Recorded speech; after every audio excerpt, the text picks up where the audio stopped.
Hey, peace and blessings, everybody. It's your brother Sare back with yet another one. I always like to start it off. Peace to the ancestors.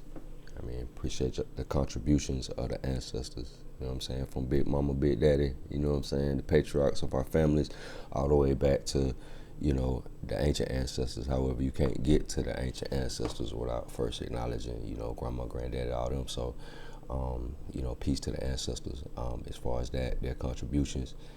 Peace to the true and living. You know what I mean? Everybody watching this, who is the true and living? You know what I mean?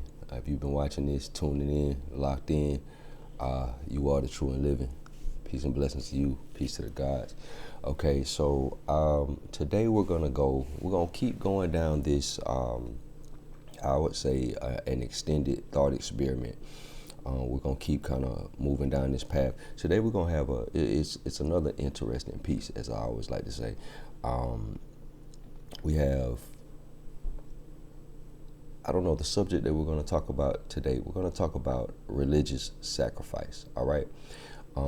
Again, it's another piece that we're gonna do that's gonna deal with like the human sacrifice specifically, in the sense of like we're in this thought experiment, we've been dealing with it energetically. We're dealing with it from the perspective that the soul is an electrical phenomenon. Like how we said, the first person in modern times to come with that is the spiritualist Pascal Beverly Randolph.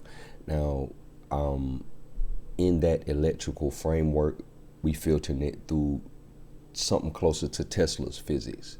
So we're not dealing with particles like the electron and all that. We're dealing it's more so field-based. We've solidified that the body is electrical from the perspective of the research of Robert Becker, just kind of skimming a little bit. We've talked about the human biofield on previous videos. So we kind of been fleshing out this whole energetic thing or whatever. A lot of your energetic terms and things like that, like the human biofield, are currently modern medical terminology right now. So we've kind of been fleshing out this whole thing. Now we're going to take this framework that we've arrived at, the bioetheric feedback loop, the idea that what we call the soul, there's a feedback loop from the soul to the individual, or the soul being the blueprint of the individual. We talked about that's one of the reasons, loss of contact with degradation of the DNA and everything like that, and the DNA being the antenna for this whole resonant information transfer, or whatever case may be, degradation of the DNA. That's accounts for aging. We've talked about how the situations, the people that we meet in our life, that's a result of the feedback loop. You see what I'm saying? What's commonly perceived as karma is also a aspect of this same feedback loop. And it's in a video after this, we're going to also go into the idea of divination as a part of the overall feedback loop. We're going to go into different types of divination and everything like that, from tarot cards to Ouija boards, and kind of see energetically what's going on there. It's all understood to be a portion of the feedback loop. So with all that being said, just kind of like, I don't know, just seasoning the pot as we always do in these scenarios. Today we're going to get into the idea of religious sacrifice. So from a religious perspective, we have the mentality of, okay, such and such, or this civilization worship this god, or whatever case may be, and they're sacrificing this to appease this god and everything like that. We're going to kind of move from that perspective, right? So we're going to kind of deal with it from an energetic perspective, a release and a rewriting of the pattern that's already established, based on the existing feedback loop, or whatever case may be. The sacrifice is designed to send input energy in the system in order to change the trajectory of the output that's already predetermined, so to speak. So we're going to kind of get into some of that, the dynamics of what you actually doing as far as a sacrifice is concerned. like I said, this is not going to be the video on what we talking about human sacrifice. We talking about just religious sacrifice in general. But there's a subsequent video after that. We're gonna kind of get into the dynamics of that. And just for the purpose, just for informational purposes, we ain't teaching nobody how to go sacrifice nobody. But due to the fact that these are some of the things that we read about in religious texts. This is some of the stuff that's that we have to consider when we're trying to assess the mindset of ancient people and what were they doing and why did they do the things that they do. Stuff like that's the reason why we even have these conversations. We're trying to kind of wrap our mind around what was really going on, even outside of the direct, literal religious connotation. So let's get into this. So the bioetheric mechanics of sacred transaction and analysis of the religious sacrifice through frontier physics, right? So let's see. Introduction: the sacrificial act is directed energy transduction. Directed energetic transduction, right? To transduce something is like how we said, Bishop from the X-Men, take it from one form of energy and transform it into another form of energy. So let's get into this. The paradigm shift from the theological debt to informational recoding. So it's going back into what we were just talking about or whatever. So let's go into it. The conventional interpretation of religious sacrifice centers on moral and social transactions, right? Propitiations, communion, or expiation of sin, right? Within the framework of frontier metaphysics, however, the sacrificial act is modeled as a highly controlled physical energetic phenomenon. So we're not dealing with it from a religious perspective right now. Not taking any religious significance away from anybody's practice or whatever case may be, but this is a thought experiment. We're just dealing with all this stuff from an energetic perspective. Okay, physical energetic phenomena, the instantaneous discharge of concentrated biopotential energy. So that's when it's being sacrificed, when something is being, whether it be something is being slaughtered or something is being, the body is consumed with flames or whatever, however the sacrifice may go. The purpose of this energy transduction is to rewrite a specific pattern. We've talked enough about patterns if you've been following any of these videos over the last couple of years. Okay, rewrite a specific pattern in the local or collective energetic field, right? So the purpose of this energy transduction, the purpose of the sacrifice, right, is to rewrite a specific pattern in the local or collective energetic field. So this is why people sacrifice things. So, a lot of, I know we are on the internet right now, and, I guess fortunate enough for anybody watching this, I came up in the era where we actually had to read. So, a lot of this, I put it to you like this, even when we do filter things through the AI, right? The origin of a lot of this, as you can see, is books, deep bibliography, is sources, people with bodies of work and everything like that, or whatever case may be. So this is nothing where I just typed in the AI, hey, what is the cure to cancer? And it just came up with some crazy stuff. Nah, like the majority of this was arrived at through actual experience, observing experience and stuff like that, putting two and two together, doing different research or whatever. Majority, for the most part, before there was an AI as we know it today. So this just puts eloquent words to it. You see what I'm saying? Okay, the purpose of this energy transduction is to rewrite a specific pattern in the local or collective energy field. This shifts the underlying understanding of sacrifice from a debt owed to a deity, to a structured input into an architecture of reality itself, right?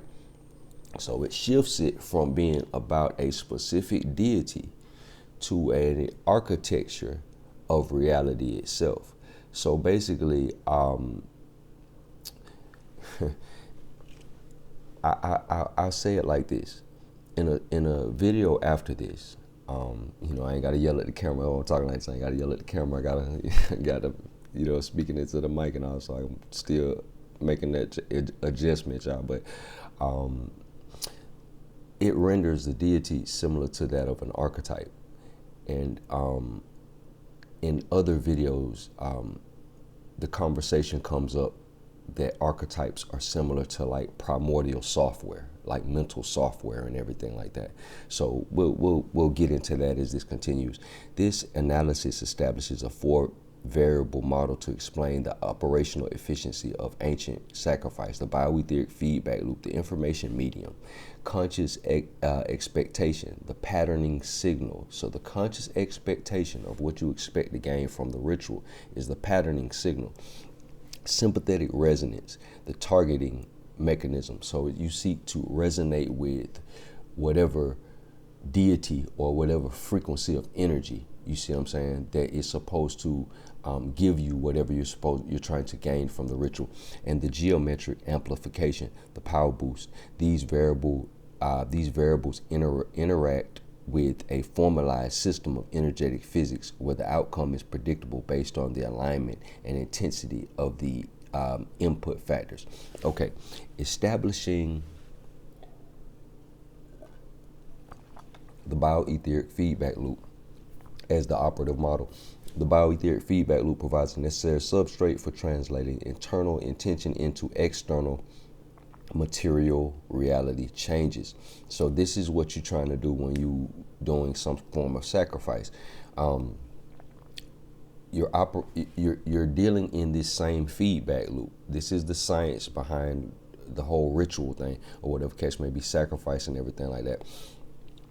You're affecting this feedback loop.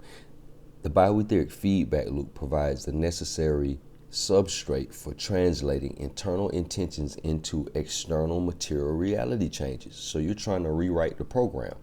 Derived from the study of bioelectromagnetism, the bio-etheric feedback loop posits the conscious intention and bioenergy fields are not isolated phenomena, but are intrinsically connected to and reflectively interact with external environments. So it's another video that we have called the reflection, the bio-etheric reflection principle. You see what I'm saying? It's just an others to self way of saying, the reflection principle, similar to how the experiential has it, right? So basically the conclusion that we come to is that you have a field and your environment has a field at large, or whatever case may be. Your field, the things that you feel and think or what have you, project a certain resonance out into the environment, and the environment has a resonant quality. So it mirrors or syncs up with what you project out there to an extent. Okay, so the bio-etheric feedback loop acts as the mechanism for sacred transaction, facilitating the flow of analog information between the operator, the individual or group performing the sacrifice, and the collective energetic field. This allows a localized internal energetic act, the ritual discharge of life force, to produce a measurable macro environmental result through principles of sympathetic resonance and acausal connection. Sympathetic resonance and acausal connection. So you're trying to resonate with whatever you're sacrificing to. You see what I'm saying? And when I say these things, it don't necessarily, I'm not advocating anybody to go out there and kill anything or sacrifice anything or whatever. This is a thought experiment, and we're just getting into the mindset of ancient people, why they did these things, because we're often taught that ancient people were just backwards and crazy, but they rely on a lot of sciences and things that required a lot of thought. You see what I'm saying? So that would lead me to believe that they were not backwards and crazy. You see what I'm saying? That they were actually genius, and I think that we haven't caught up to the level that they actually are. Okay, so even with iPhones and touchscreens and all that. So to produce a measurable macro environmental result through principles of sympathetic resonance and acausal connection. So when we're dealing with acausal connections, we're dealing with themes. So this is something that Carl Jung was talking about. We already talked about acausal connections. We were talking about the meaning exercise from the experiential, where we're fleshing out the theme. You're taking multiple different situations that have totally different specific details, and you're finding that but have a common theme, or whatever case may be, and finding the imbalance in the theme, or resolving the imbalance in the theme, corrects all of these various situations with all these different particulars, so to speak. So that's what Carl Jung would refer to as a causal connection. They have no logical A, B, C, D type 1 + 1 = 2 linear type of logic. They don't operate in linear type of logic. They operate more thematically, and that's more in line with how the subconscious and the unconscious kind of function. And like I say, this ain't my personal opinion. If Carl Jung talks about this at length, Naju speaks about this. This is what a lot of the previous material, self to self, has really been about. In the experiential, it's just not called acausal connections. But whenever we say principles, you're talking about themes, and acausal connections are thematic in nature. So that's just, the entire system operates on the principle that reality responds to tuned vibration and focused certainty, right? Rather than desperate supplications, right? Focused certainty. So focused certainty out of a sea of uncertainty, right? Okay, rather than desperate supplication. So these people were not just aimlessly praying. You see what I'm saying? They had a system, or whatever, as we're about to get into. A lot of the systematic way in which they dealt with their sacrifice, different things had different qualities of energy. If you research the magical uses of plants, the magical uses of certain gemstones and stuff like that, they were understood to correspond to the energy of certain planets, or what have you. Let's say, like, if I'm not mistaken, malachite, that ties into Venus, and you'll have sunstone tying into the sun, and all kinds of just stuff like that. Those are just simple ones off the top of my head, but there's a level of correlation. So when they created these rituals and things of that nature, it corresponded to those different things that correspond to certain frequencies or whatever. So basically, what you're witnessing when you're observing their priesthoods and different things like that, you're observing basically a form of spiritual science. Now, not science in the modern sense, because they were aware of something that modern scientists are not aware of, acausal connections, and they calculated this all into the framework, or whatever case may be. So the electrodynamic organism and analog information transfer, the foundational work underpinning the Bio-Aetheric feedback loop, is Dr. Robert Becker's exploration. Let's see here. We're not going to get too deep into that because we have numerous videos where we've talked about that. Let's see. This DC network is pervasive through the organism, transmitting electrical complex information, controlling cellular behavior, and critically managing biological processes such as growth and regeneration. This analog DC system is hypothesized to be the physical interface of the subtle energy body. So that's the point that I want to even kind of stress. The analog DC nervous system that Robert Becker found is supposed to be the substrate for what occult science calls the subtle body and everything like that. Now, you have your sympathetic nervous system and parasympathetic nervous system. This is something that is independent of those two. However, it interacts with them in various ways, but it's independent. It's its own thing or whatever, and it deals with the communication between cells and cellular regeneration and all that. And we've talked about that on previous videos. But that's kind of the link between the physical body and what they're calling the subtle body and the aura and all this stuff like that. So let's see here. The Bio-Aetheric feedback loop created by this internal system extends beyond the body forming an electromagnetic extension or aura or human biofield. Techniques such as Kirlian photography document this electric corona discharge. Okay, we talked about that.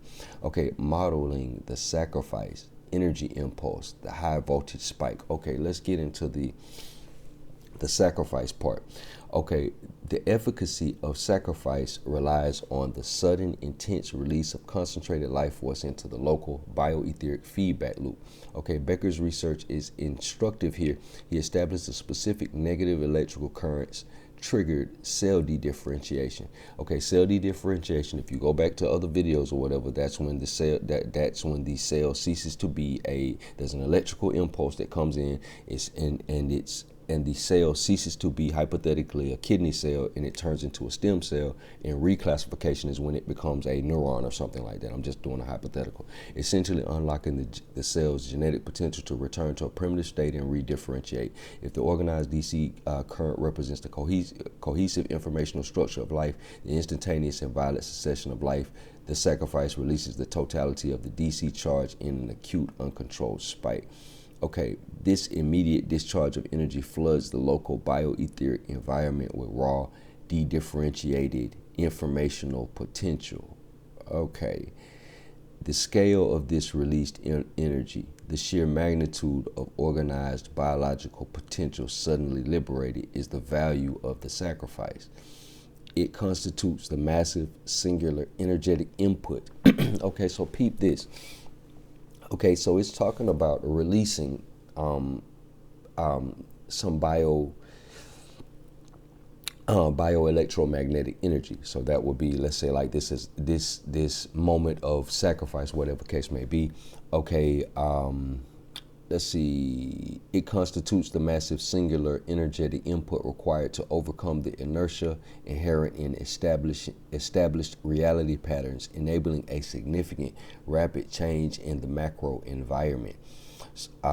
So the release of the energy is supposed to constitute a change in the environment should the system of intentionality have been directed and programmed correctly.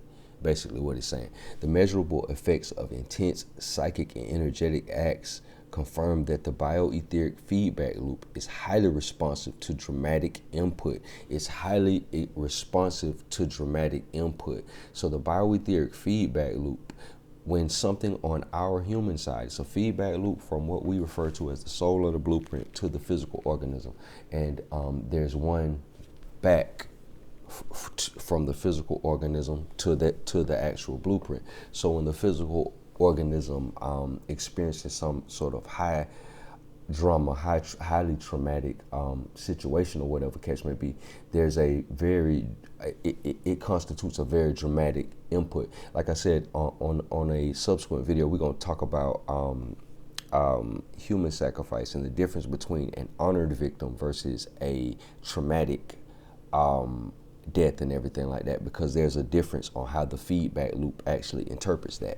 So for instance, investigations into the subtle energy fields of individuals suffering from addiction show profound energetic distortion, including crown chakra leakage. So that's what we were talking about on the thing about addiction and everything like that. Crown chakra leakage, turbulent chaotic flare effects, and the manifestation of very strange attachments on the inner aura, as if some sort of parasite or something like that was feeding every time that they repeated whatever the action was or whatever case may be. This demonstrates that profound, intense psychoenergetic events impose immediate and visible structural changes on the bioetheric feedback loop.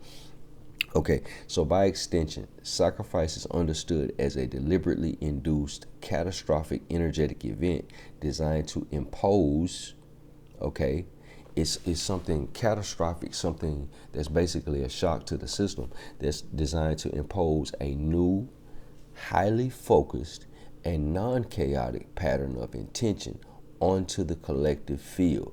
So basically, they're using trauma to rewrite the field. It's an aspect of rewriting the field, and it's another piece of information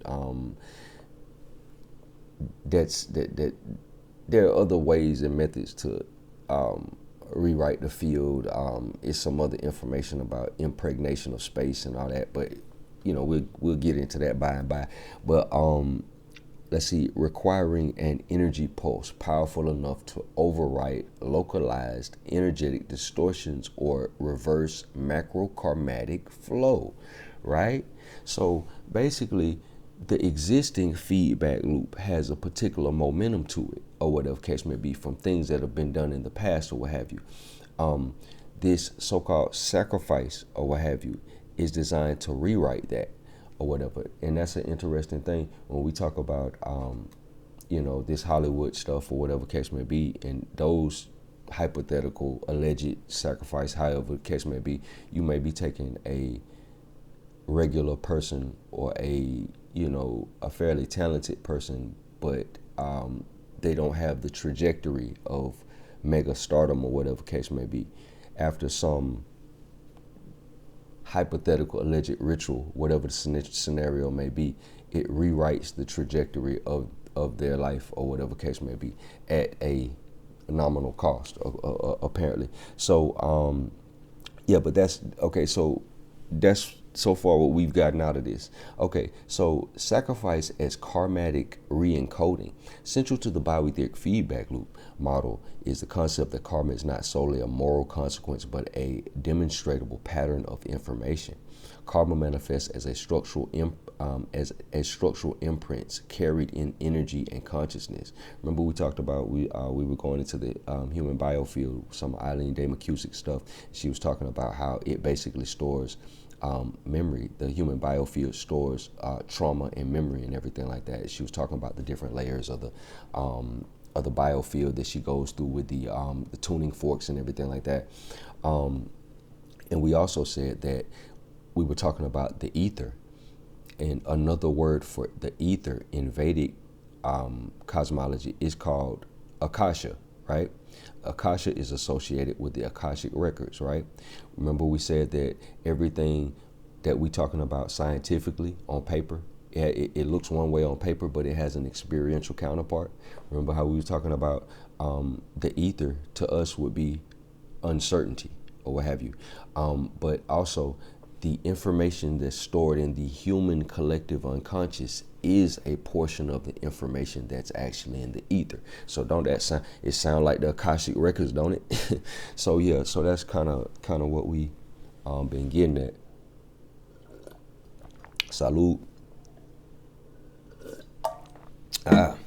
So let's see here. The blueprint represents the structured information residing within the individual's bioetheric feedback loop and cumulatively the collective bioetheric feedback loop of a group or society. Okay, so let's go back over that. Karma manifests as structural imprints carried in energy and consciousness, which perpetually inform the physical body during incarnation. Go back over some of our other videos. We kind of get a little bit more in depth into the karma thing. Establishing the individual's pre-existing reality blueprint, right? That's how we talk about the soul as the blueprint and everything like that. It's like we use the analogy of a phone and a phone being the hardware, and but the information being stored on a particular server and everything like that. You can break 1 million phones and go get new phones. As long as you have the information backed up, it'll always be accessible. So that's kind of the analogy that we've been kind of running with as far as the soul, but with it being electrical, it's on another phase of the energy that's not linearly accessible to us as human beings. So this blueprint represents the structured information residing within the individual's bioetheric feedback loop and cumulatively the collective bioetheric feedback loop of a group or society for a significant macro change or to occur, such as the cessation of a plague, right? The stopping of a plague, the securing of bountiful harvest, right? Or the establishment of a dynasty. A substantial input of informational energy is necessary to modify the entrenched karmic input. So this is why in the ancient world, you'll see people sacrificing a whole bunch of cattle or something like that to this god or that god or whatever case may be, or you'll see them doing sacrificing various different things or whatever, bringing this much of their harvest or whatever case may be to appease this deity or that deity, the deity of the Nile, the deity of the sky, whatever case may be. For this very reason, they're trying to. It's basically an energetic input that you're putting in to rewrite the existing karma or something that has existing momentum. The sacrificial act, by providing the focused massive energy spike discussed previously, is designed to perform this transactional repatterning. The intensity of the energy released is viewed as the required force needed to overcome the highly inertial nature of existing karmic patterns, right? The highly inertial nature of existing karmic patterns. This released energy is then modulated, transformed by the specific ritual expectations and the location's amplifying properties. Remember, we talked about that when we talked about we had the whole conversation about what Ernest Hartman stuff. We were talking about how the planet, different places on the planet have frequency. It escapes me right now, but I know it's Ernest Hartman's material, biogeomagnetics. I forget the name of the discipline. I'm kind of running off the dome right now. This released energy is then modulated by the specific ritual expectations and the location's amplifying properties, aligning with concepts of conscious aligning with concepts of consciousness, actively transforming reality through focused high energy intent. So yeah, they're basically trying to rewrite the patterns. You see what I'm saying? And this is one way of kind of doing it. The dynamics of expectation, acausal alignment, and synchronicity. Okay, let's get into this.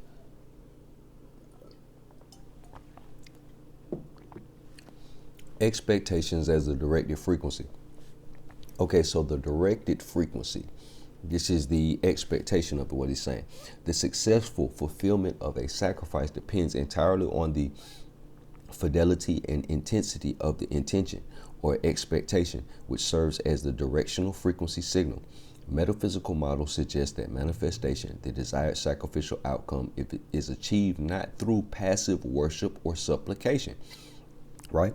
So not through just haphazardly just praying and doing supplications randomly or what have you. Not saying that has zero effect, but I would assume that a more intentionally focused practice would yield better results. But by matching the divine frequency, so not by random supplications, but by matching the divine frequency, right? This state is attained through internal certainty and the alignment of thoughts, emotions, and energy with the desired outcome, right? So you're trying to get everything into resonance, into synchronicity with each other. The works of the researchers like Dolores Cannon emphasize the importance of clearly defined desires and visualizing them with firm conviction, consciously leveraging the subconscious mind's power to influence material reality in the context of sacrifice. The ritual framework. Let's see here. The meticulous preparation, the dramatic public execution, and the finality of the act functions as a powerful collective psychological mechanism. So it's not just the person performing the sacrifice, it's the people watching it. It's everything. It's like it's a similar thing if you've ever watched a Christmas play, if you've ever seen a movie. You see what I'm saying? You know, it might be a movie or something like that. I don't know, E.T. and they about to kill the alien, and you know what I'm saying?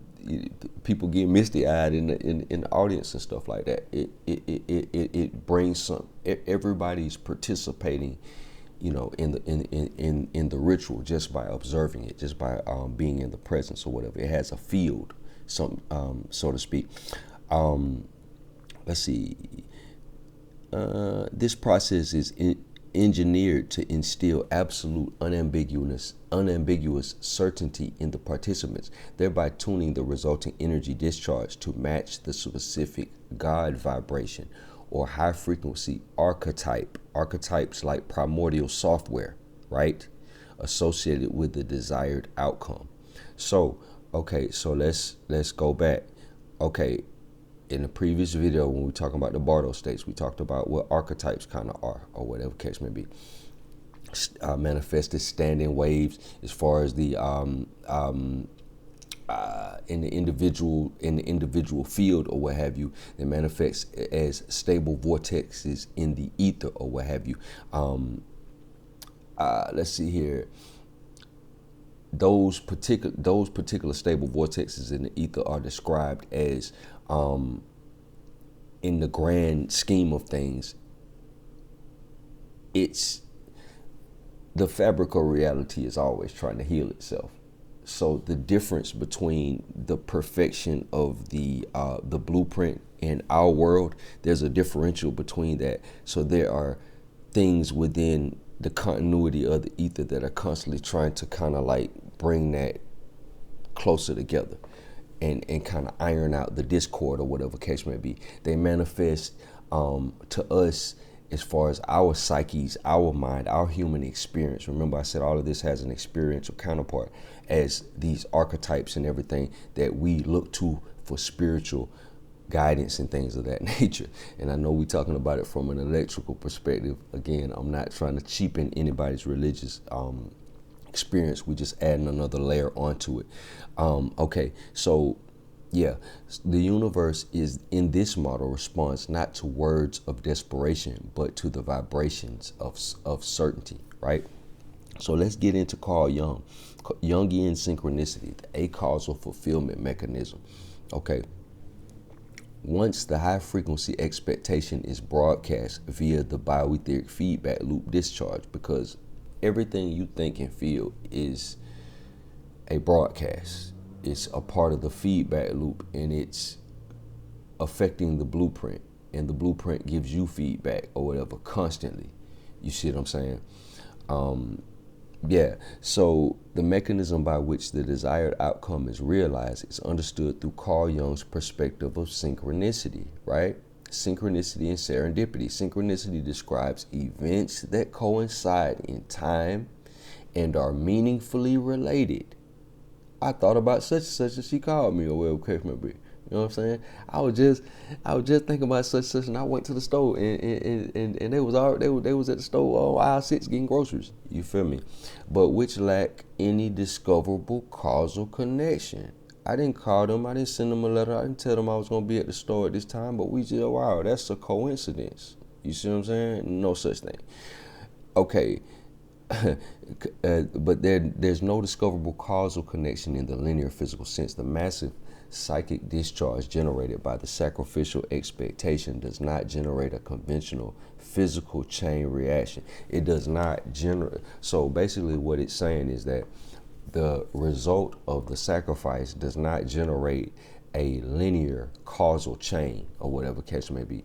The result of the sacrifice generates an acausal chain or what have you. It's not going to make logical sense why whatever is happening or whatever case may be. You see what I'm saying? The massive psychic charge generated by the sacrificial expectation does not generate a conventional physical chain reaction. Instead, it forces an acausal connection between the definitive internal psychological event. Let's see here. Let's go back over there because I was thinking about it's an example of that. Something recently.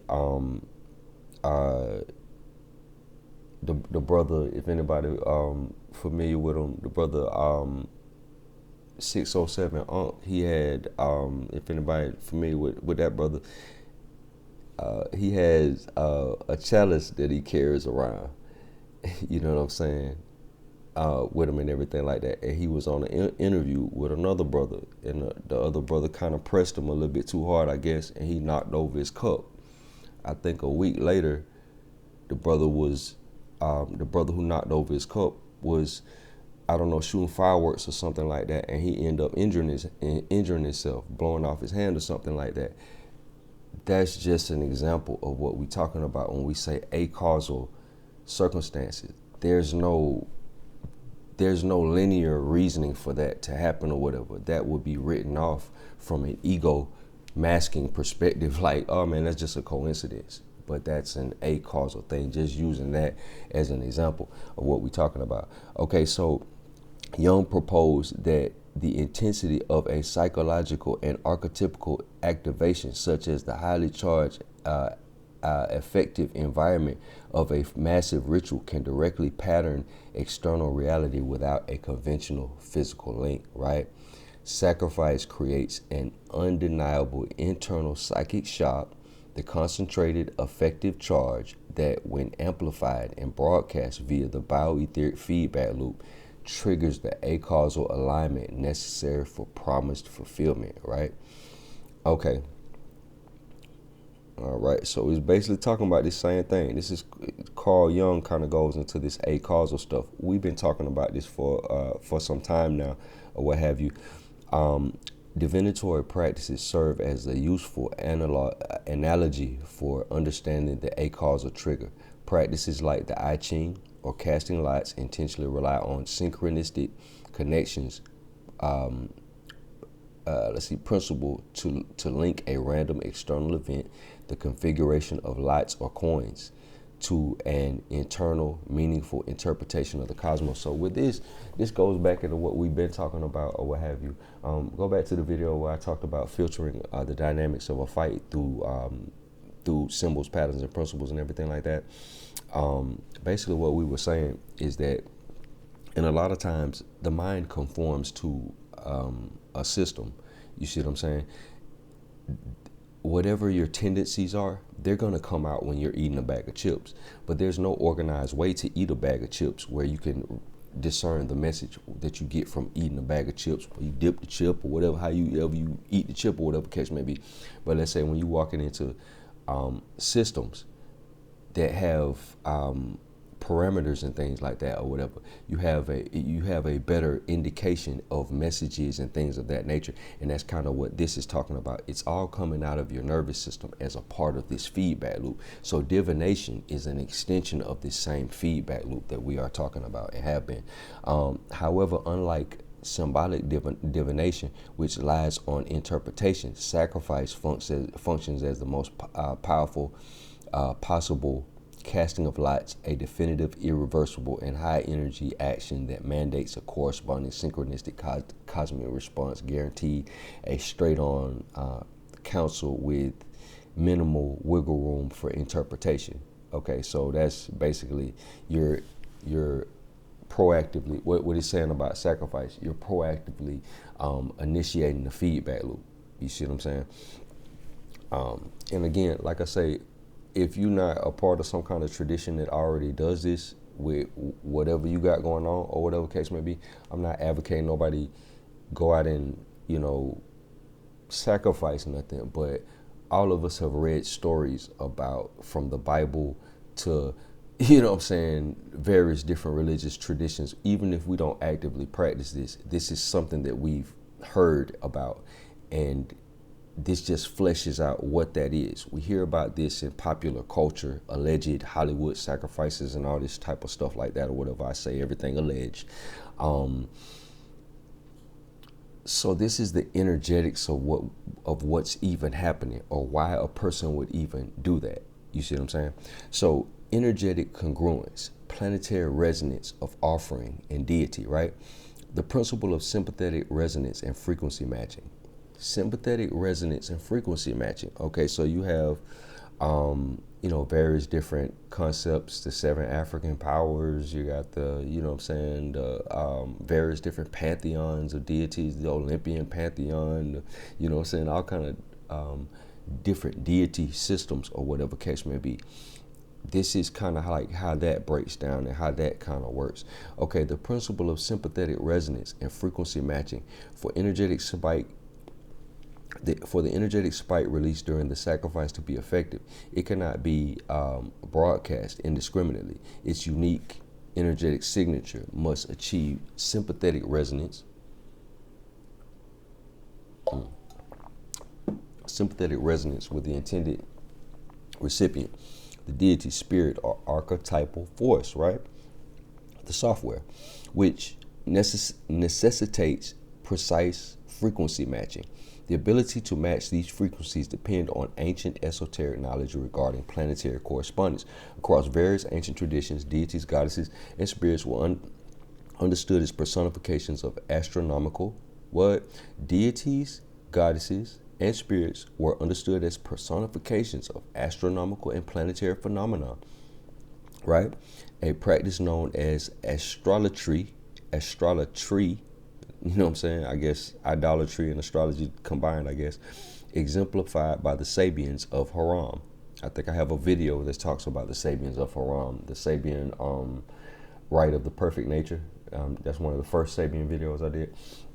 These celestial bodies, the sun, moon, Mercury, Venus, Mars, Jupiter, and Saturn, were viewed not merely as physical objects, like I always say, not merely the rocks in the sky, but as spheres or centers of specific spiritual and archetypal activity, right? Like a field, right? Okay. This establishes an archetypal and energetic link between the celestial sphere and the deity, thus defining the deity's specific resonant frequency, right? So every deity that these people kind of worshipped within their spiritual technology, you see what I'm saying?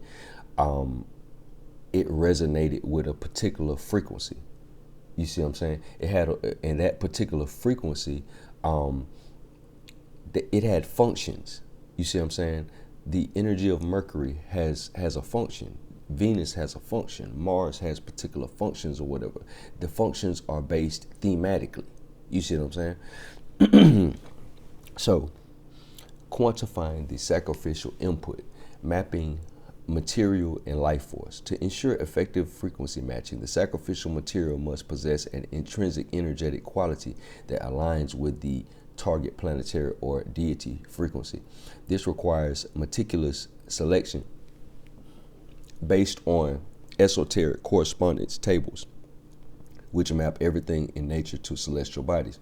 Okay, so like I said, the frequency mapping, they're basically mapping each archetypal energy, each archetype, angel, demon, whatever case may be, to a particular planetary energy. So as you can see, this, as we kind of flesh this out and we kind of see this from a more energetic perspective, it's becoming less of a, less of a religious thing and more of a, a system, a scientific system, a energetic system of manipulating or interacting with the feedback loop. Sure, just knowing what we know about entropy and how that works or whatever case may be, I'm sure over time it may have degenerated into something more religious in nature or in mentality. But as we can see, potentially in inception, when people kind of were doing this, they may have been mimicking something a little bit more akin to what we're talking about, manipulating the feedback loop. So the 7 classical planets are strongly associated with specific metals, colors, and organisms.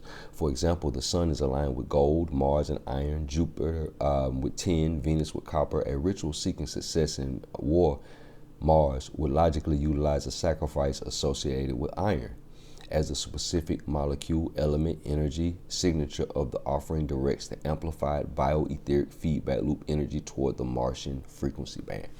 So basically that's the energy matching idea. In the case of living organisms, esoteric doctrine differentiates between the individual human ego and the concept of group souls or group egos applied to plants and animals, different types.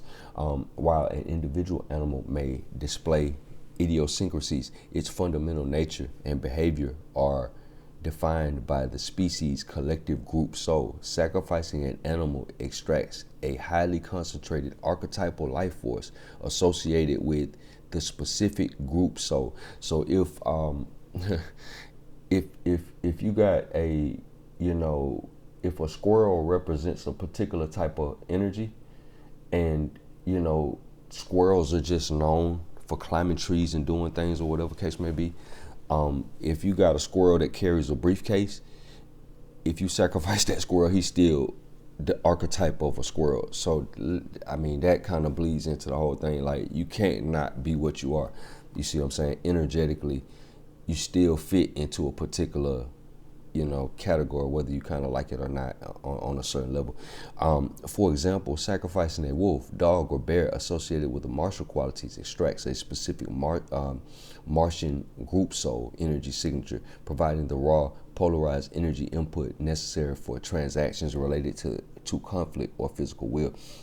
It is necessary for advanced ritual practitioners to understand the distinction between orthodox planetary rulers and esoteric hierarchical planetary rulers.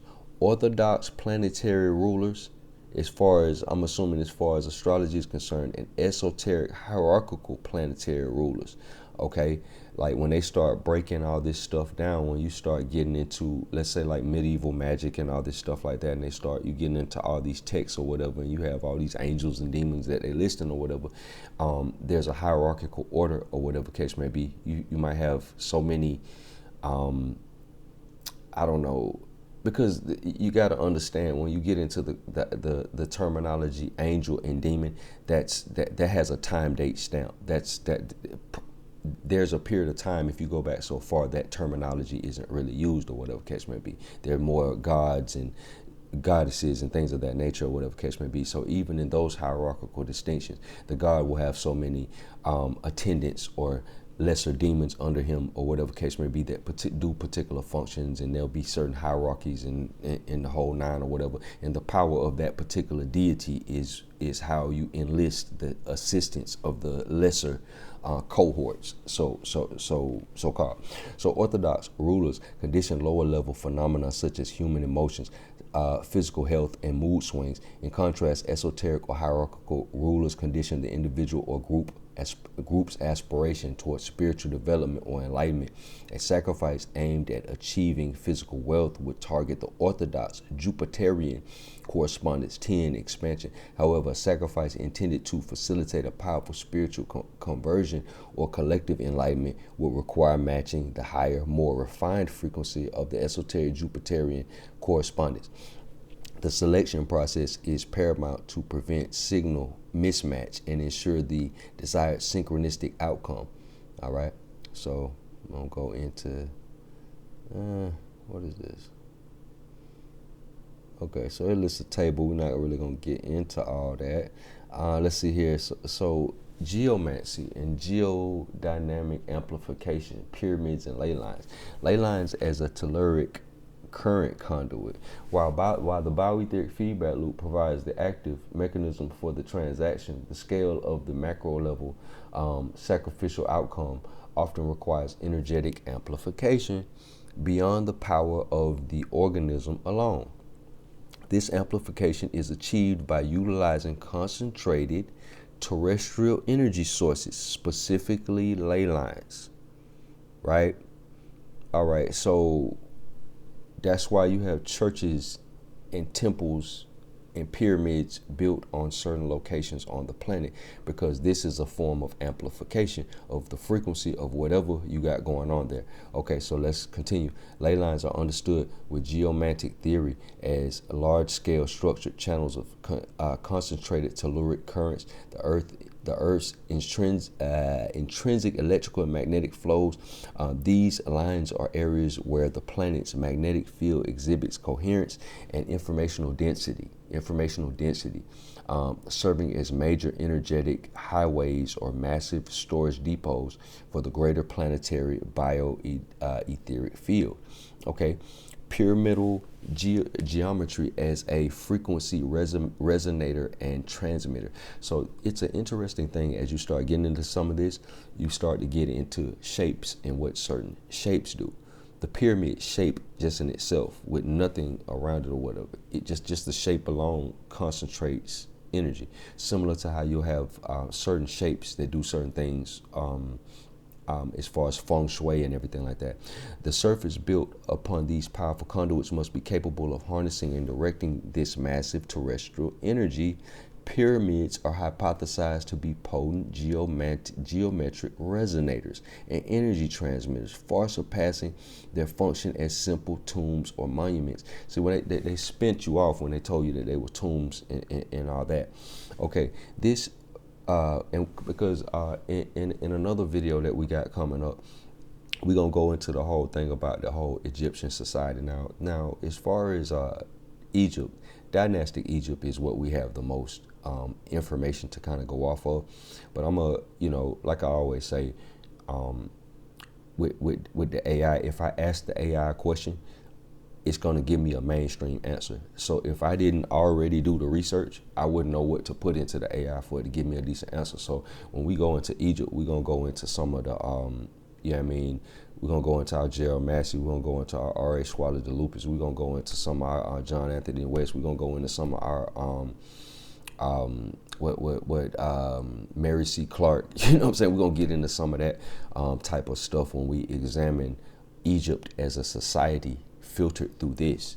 And then it's a whole nother video where we gonna use that as the standard or the high side, and then we're gonna contrast our modern situation in the continental United States right now. So we have a couple more videos, and we're gonna be working this bioetheric feedback loop. Can you dig that? I hope you can dig it. And if you like what you've been hearing, like and subscribe, all that good jazz. You know how we do this, and we do this to change the conversation, man. You know what I'm saying? It ain't about whatever cats think it's about. We changing the conversation, yeah, or making the attempt to anyway. When built precisely upon a ley line, the pyramid acts as a massive geometric resonator, concentrating the ambient telluric energy and establishing a high intensity stable field within its structures, ideal for high power ritual operation. Okay, so let's see here. Creates a stable field, or whatever case may be. So okay, so you're gonna it's basically a passive device, because you're going to have active devices and you're going to have passive devices. If you're going to have passive devices, you're going to have active devices that need to be plugged up into the wall. Like this, I don't know, this ring light I'm looking at right now, that's an active device. It got to be plugged in, or whatever case may be. A pyramid, it's just, you build it one time and, at a particular location or whatever, and it just kind of does what it does, or whatever case may be. So let's see here. Implications of ley line pyramid nexus for sacrifice. The placement of sacrificial rituals atop pyramid builds directly on major ley lines implies a sophisticated, large-scale energetic architecture designed for exponential amplification and directed broadcast. Performing the instantaneous bioetheric feedback loop discharge, the life force energy spike at the nexus ensures that the local transaction achieves goal influence. The amplification mechanism operates via a three-tiered system of energy transduction, right? Changing the energy from one form to another. We're talking about the pyramid as a mode of amplification. Ley lines, so a pyramid being built on ley lines is further amplification or whatever, because you're tapping into some of the Earth's natural frequencies or whatever case may be. So we're talking about releasing this biological energy on top of a pyramid, similar to in the human sacrifice video that we got. We're gonna do the case study on the Aztec heart removal ceremony and stuff like that, and we're gonna examine the honored victim versus the terrified. So the amplification mechanism operates via a three-tiered system of energy transduction. Bio-Aetheric feedback loop input. The ritual generates the instantaneous, highly focused bioelectric energy pulse released by the sacrificed entity, right? Geometric concentration.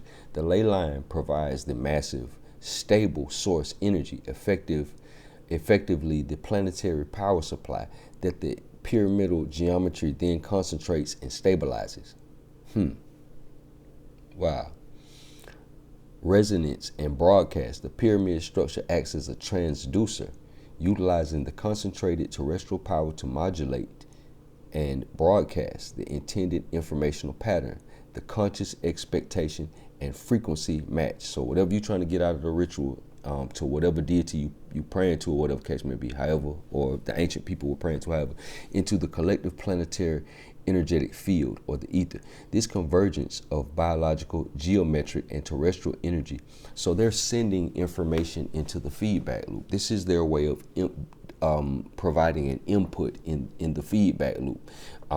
The deity, the particular deity that they're praying to, or whatever case may be, that's the source of the field that they're trying to they're basically trying to affect, or whatever case may be.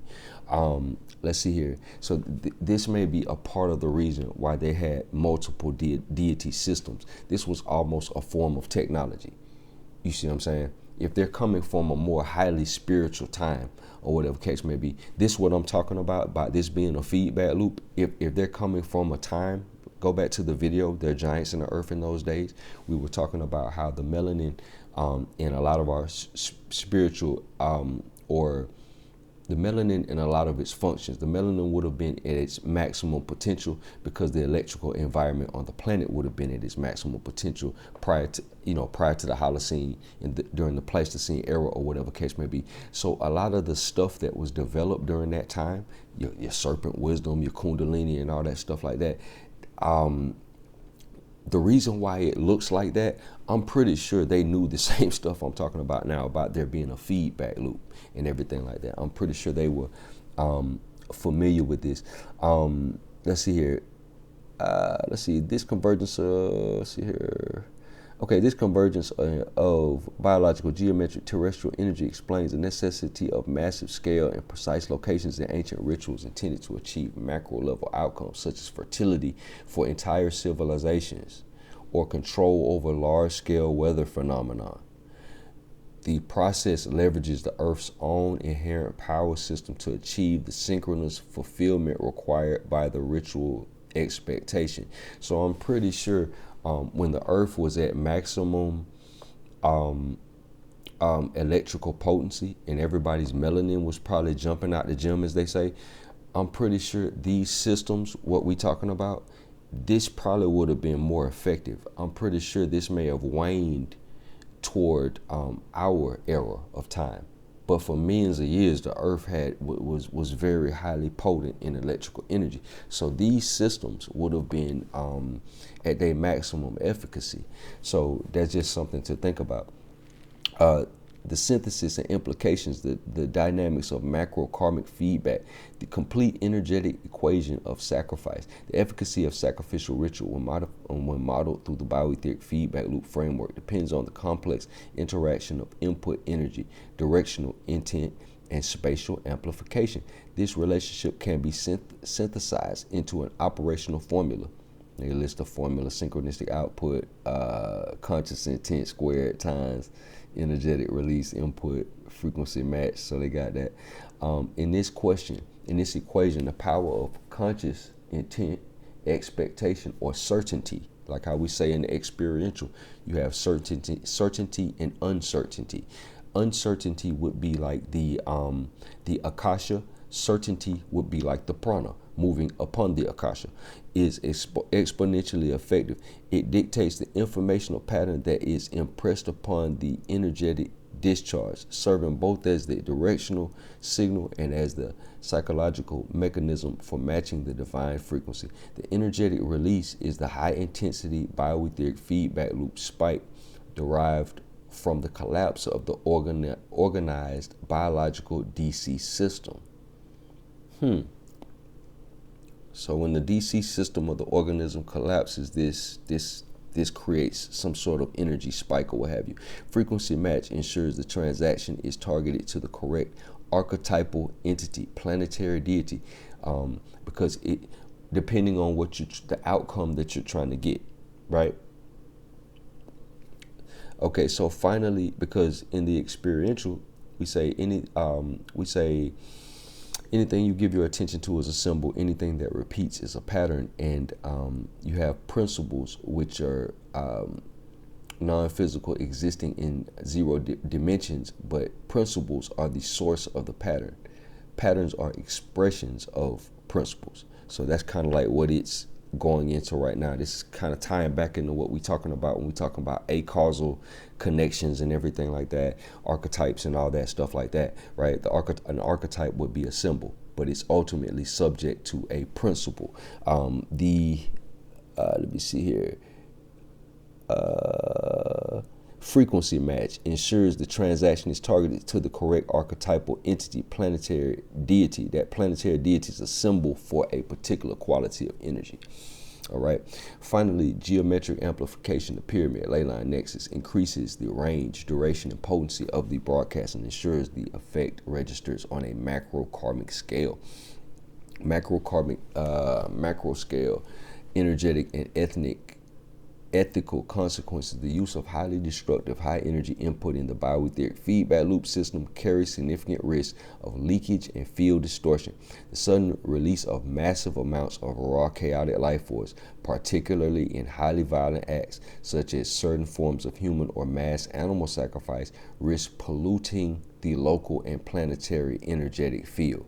So when we got these covert, atrocities that on the low may be alleged, sacrifices, you feel me? You risk polluting the local and planetary energetic field.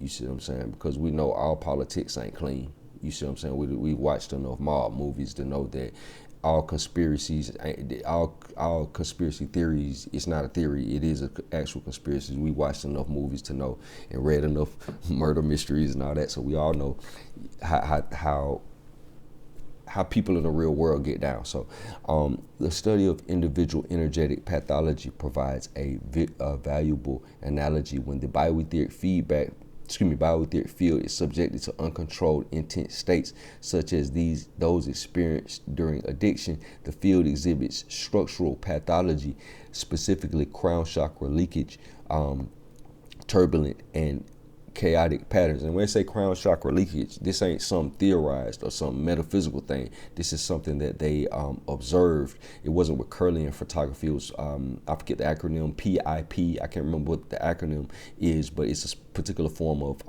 photography that they use to when they can observe these light images and everything like that, this coronal discharge and everything like that. So that's where they get in the crown chakra leakage and stuff like that. And the manifestation of very large attachments on the aura. On a macro level, the uncontrolled energetic spike from a large violent sacrifice broadcast through a pyramid resonator could translate to collective emotional toxicity, localized energetic chaos, or deliberate or accidental attraction of undesirable low frequency entities to the operating region.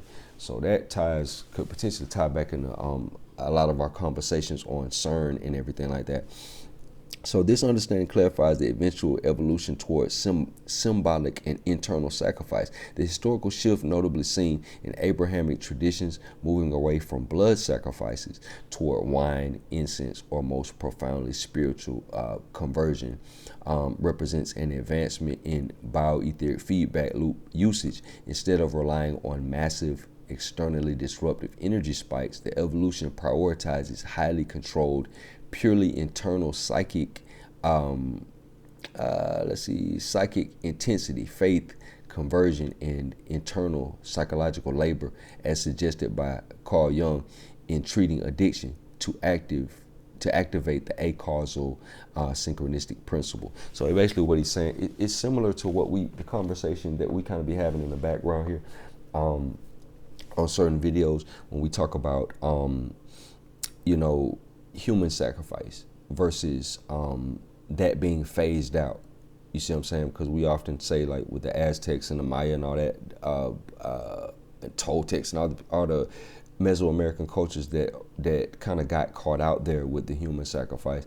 It's my assertion that in some far gone era that was probably the norm, and at some period of time ancient to us, that got phased out in most other parts of the planet. We know, like in Africa, that's not really a thing.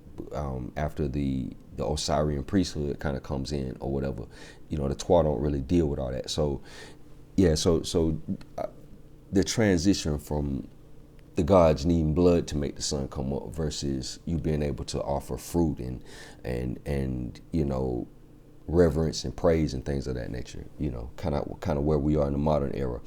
The internal conversion is a controlled, focused re-encoding of the individual's karmic blueprint, substituting mental discipline for material life force as the energy input. So the input to initiate the to engage the feedback loop in modern religion would be more so on a level of devotion, similar to how they have as far as bhakti yoga. It's more centered toward devotion as opposed to sacrificing a living thing. There are still religions out there that do practice sacrificing certain animals and things or whatever that have certain symbolic values or energetic values or what have you. That's still a thing. Let's see here. Conclusion: a timeless principle of reality architecture. The idea of a religious sacrifice, when examined through the lens of Bio-Aetheric feedback loop, transcends theological or sociological explanation to become an operational system of energetic physics and acausal information processing.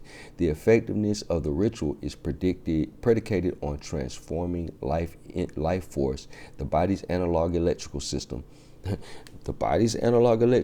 So prana, chi, life force, all those subtle energies can heavily be tied and associated with this DC analog electrical nervous system that Robert O. Becker found into a high intensity directed informational spike. The core findings of this analysis is that sacrifice is fundamentally the deliberate high intensity discharge of analog bioinformation.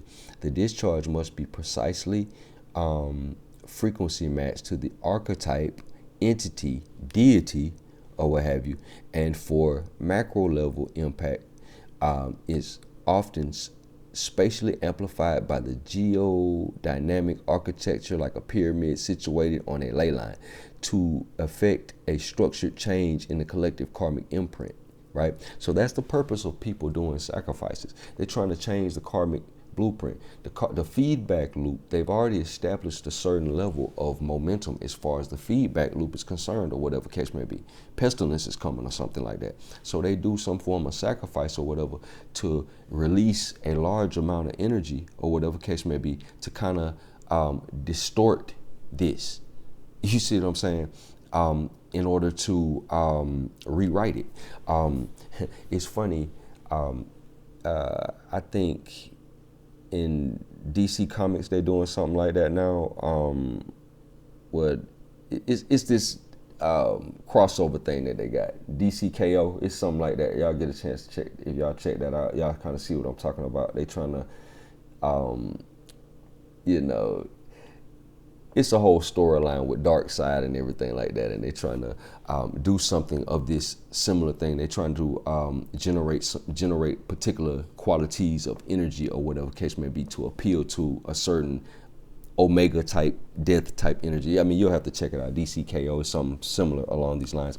Further investigation should focus on whether modern non-material practices such as mass visualization events, global meditation, or collective emotional surges, e.g. major cultural gatherings, generate measurable bioetheric feedback loop spikes and subsequent acausal outcomes. Such research would demonstrate that the principles utilized by ancient pyramidal sacrifices are still operational today, but are now being unknowingly accessed due to collective human consciousness and intention rather than material life force. So the same principles and things that they operated as far as back in the day when they were doing more physical things, as far as, let's say, like the sacrifice or whatever, our outlet or the way that we interact with the feedback loop would be more mental or devotional in religious practice and everything like that. So, yeah, that's pretty much what I had for today. Like I said, we're going to get back into this. Just wanted to lay down that piece about why people even do sacrifice. And as we can see, like when we filter things through this framework, like I said, we get something a little bit different. We get a little bit certain nuances that we didn't get before when we just kind of looked at it from the conventional way. Doesn't cheapen the conventional, way of looking at it or whatever case may be. This is just more details that we can add to that or whatever. But like what you've been hearing, like and subscribe, man. Peace and blessings. We like I said, we got some more coming on similar subject matter. We're gonna continue to keep rolling with this Bio-Aetheric feedback loop. Man, appreciate you. Peace to the gods.